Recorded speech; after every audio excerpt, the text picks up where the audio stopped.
2 ദിവസം മുമ്പ് 1 കിലോ മുന്തിരി മേടിച്ചതാണ്. അതിൻ്റെ ഒരല്ലി വായിൽ വെച്ചപ്പോൾ തന്നെ കണ്ടമാനം കീടനാശിനിയുടെ ചുവ കാരണം ഞാനത് മുഴുവനും മുറ്റത്തോട്ട് കളഞ്ഞു. എന്നിട്ട് ഞാൻ നോക്കി ഏതെങ്കിലും പ്രാണികളോ അല്ലെങ്കിൽ ജീവികളോ അല്ലെങ്കിൽ പക്ഷികളോ വന്ന് തിന്നുന്നുണ്ടോയെന്ന്. ഒരെണ്ണത്തിന് പോലും ഈ 2 ദിവസമായിട്ടും വേണ്ട. ഇതൊക്കെയാണ് നമ്മൾ മനുഷ്യർ കഴിക്കുന്നത്.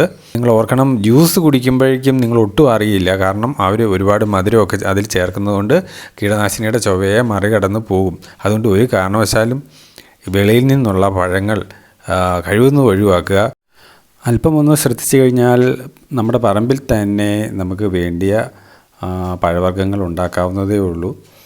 വാഴപ്പഴം, ചക്കപ്പഴം, മാങ്ങാപ്പഴം, അതുപോലെ ചാമ്പങ്ങ, പാഷൻ ഫ്രൂട്ട്, പേരയ്ക്ക, പപ്പായ, ഇങ്ങനെ അതുപോലെ മൾബറി, ഇങ്ങനെയുള്ള പലതരം പഴങ്ങൾ നമുക്ക് യാതൊരുവിധ കലർപ്പുമില്ലാതെ നമ്മുടെ ആരോഗ്യത്തെ കാത്തു സൂക്ഷിക്കുന്ന പലതരം പഴങ്ങൾ നമുക്ക് കഴിക്കാനാകും.